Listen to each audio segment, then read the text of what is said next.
دیکھیے جیسا کہ ہم نے خطبے میں بھی دیکھ لیا، اللہ نے قیام اللیل جو ہے اسے فرض نہیں ٹھہرایا تطوعا، قرآن مجید میں بھی اس کا کوئی ذکر نہیں، احادیث میں اس کی تشویق و ترغیب پوری موجود ہے۔ ایک اور حدیث بھی ہم بعد میں پڑھیں گے اس پر۔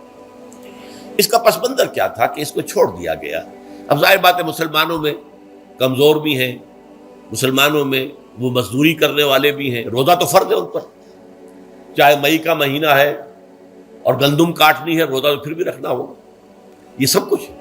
لیکن یہ کہ رات کو پھر کھڑے رہنا ان کے لیے، جاگنا ممکن نہیں، لہذا ان کے اوپر یہ چیز فرض نہیں۔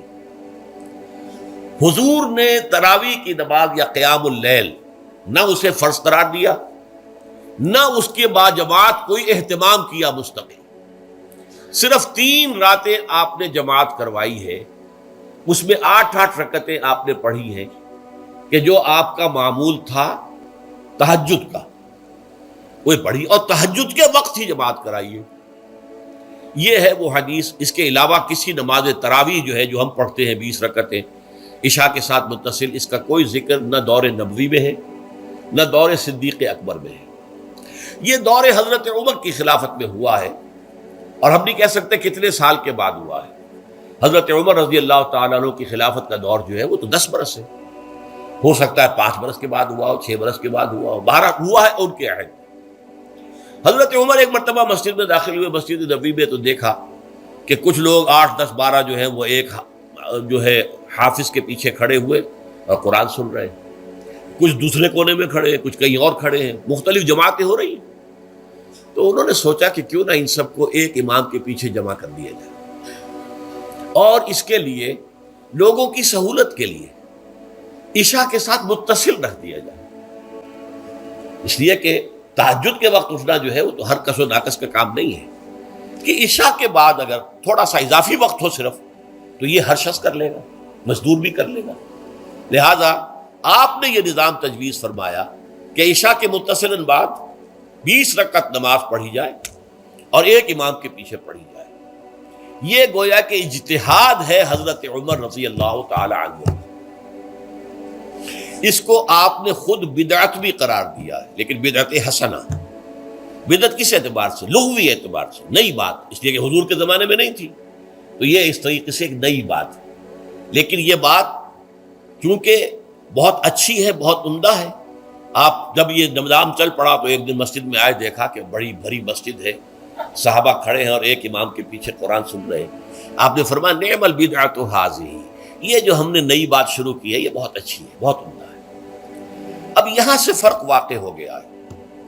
ایک تو اہل تشیع جو ہے وہ تو ویسے ہی حضرت عمر سے بہت دشمنی رکھتے ہیں، عناد رکھتے ہیں، تو حضرت عمر کے اجتہادات سے انہیں نفرت ہے، انہیں دوری ہے، چاہے وہ کوئی سا بھی حضرت عمر کا اجتہاد ہو۔ ہمارے ہاں اہل حدیث حضرات بھی در حقیقت حضرت عمر یا کسی اور خلیفہ راشد کے فعل کو وہ سمجھتے ہیں کہ یہ ایگزیکٹو آرڈرز ہیں، یہ ہمیشہ کے لیے نہیں ہے۔ حضرت عمر نے اپنے دور میں ایک نظام قائم کیا، ان کے دور کے لیے ٹھیک تھا، یہ ہمیشہ کے لیے نہیں۔ ہمیشہ کے لیے وہ 8 ہی رکعتوں کے قائل ہیں، وہ تہجد والے، لیکن اس میں بہرحال انہوں نے بھی خود یہ اضافہ کیا ہے کہ وہ 8 رکعتیں وہ عشاء کے ساتھ متصل پڑھتے ہیں، تہجد کے وقت تو نہیں پڑھتے۔ اور حضور نے تو صرف 3 روز جو ہے وہ کرائی تھی جماعت، وہ لوگ 30 دن یا 29 دن پڑھ رہے ہیں، تو اضافہ تو انہوں نے بھی کر دیا، تو نظام میں تبدیلی تو ہو گئی۔ لیکن اہل سنت جو کہلاتے ہیں، ہمارے جو 4 جو ہیں، جو ہمارے مسلک ہیں، حنفی، مالکی، شافعی، حنبلی، ان کا اتفاق ہے اس پر حضرت عمر کا، کیونکہ ان کے سامنے اصول یہ ہے کہ حضور نے فرمایا علیکم بسنتی وسنت الخلفاء الراشدین المہدیین، تم پر لازم ہے کہ میری سنت کو پکڑو مضبوطی کے ساتھ، اور میرے خلفاء راشدین مہدیین جو ہیں ان کی سنت کو پکڑو۔ اس اصول سے یہ 4 فقہ جو ہیں حضرت عمر کے اجتہادات جو ہیں ان کو بھی پابندی سمجھتے ہیں کہ تمام عمر کے لیے، قیامت تک کے لیے امت مسلمہ پر ان کی پیروی لازم ہے، لہذا اس میں اجماع ہے۔ اور یہاں تک کہ یہ سب سے آخری جو اس میں مسلک پیدا ہوا ہے زمانی اعتبار سے، سب سے پہلے مسلک جو ہے حنفی پیدا ہوا ہے، پھر مالک کی پیدا ہوا ہے، پھر شافعی پیدا ہوا ہے، اور پھر حنبلی آخری ہے۔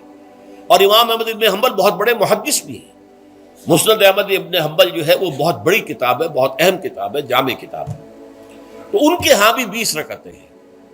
چنانچہ حرمین شریفین میں، سعودی عرب میں، مکے اور مدینہ منورہ میں جو نماز تراویح ہوتی ہے اس کی 20 رکعتیں ہیں، لیکن اہل حدیث حضرات جو ہیں وہ اس 8 کے اوپر اکتفا کرتے ہیں۔ بہرحال یہ ایک اختلاف ہے جو میں نے اس کا پس منظر بیان کر دیا، لیکن اس 20 رکعت نماز سے ادا کرنے سے، جو کہ زیادہ سے زیادہ 50 منٹ یا 1 گھنٹہ لگتا ہے، اس سے وہ قیام اللیل کا حق ادا نہیں ہوتا۔ قیام اللیل کا تو کچھ اور ہی تقاضا ہے۔ قیام کسے کہتے ہیں؟ یہ سورہ مزمل سے واضح ہوتا ہے، یا ایھا المزمل قم اللیل الا قلیلا نصفہ او انقص منہ قلیلا او زد علیہ ورتل القرآن ترتیلا۔ آدھی رات یا آدھی رات سے کچھ کم، یعنی تہائی رات، یا آدھی رات سے کچھ زائد، 2/3 رات، یہ ہے قیام اللیل۔ چنانچہ سورہ مزمل ہی کی آخری آیت جو دوسرا رکوع مشتمل ہے جس پر، اس میں صاف کہہ دیا گیا ان ربک یعلم انک تقوم ادنی من ثلثی اللیل ونصفہ وثلثہ وطائفۃ من الذین معک۔ اے اللہ کے نبی، اللہ خوب واقف ہے کہ آپ بھی اور آپ کے ساتھ ایک جماعت بھی رات کو کھڑی رہتی ہے، 2/3 رات یا آدھی رات یا 1/3 رات۔ تو یہ سارا معاملہ جو ہے قیام اللیل کا، گویا کہ کم سے کم 1/3 رات پر اس کا اطلاق ہو سکے گا، یہ نہیں کہ 1 گھنٹے۔ اب اس کے ضمن میں دیکھیے حدیث پڑھیے، تیسری حدیث ہے ان عبداللہ ابن عمرو ابن العاص رضی اللہ تعالی عنہ۔ یہ وہی عبداللہ ابن عمرو ہے جن کی میں نے آپ کو حدیث پہلے سنائی ہے۔ یہ ساری رات کھڑے رہتے تھے، پوری رات، اور ہر روز روزہ رکھتے تھے، جس پر حضور نے منع کیا، لا تفعل، مت کرو ایسا۔ رضی اللہ عنہما، یہ خود بھی صحابی ہیں اور ان کے والد عمرو بن العاص بھی صحابی ہیں۔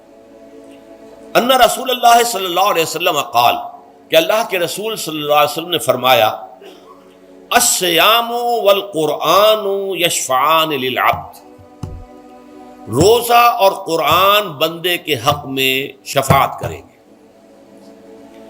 یقول الصیام، روزہ یہ عرض کرے گا اللہ کی جناب میں، اے رب پروردگار، انی منعتہ الطعام والشہوات بالنہار، میں نے تیرے اس بندے کو دن کے دوران کھانے پینے سے اور اپنی شہوت کا تقاضا پورا کرنے سے روکے رکھا، یہ میری وجہ سے روکا رہا، تو میری شفاعت اس کے حق میں قبول فرما، فشفعنی فیہ، میری شفاعت اس کے حق میں قبول فرما۔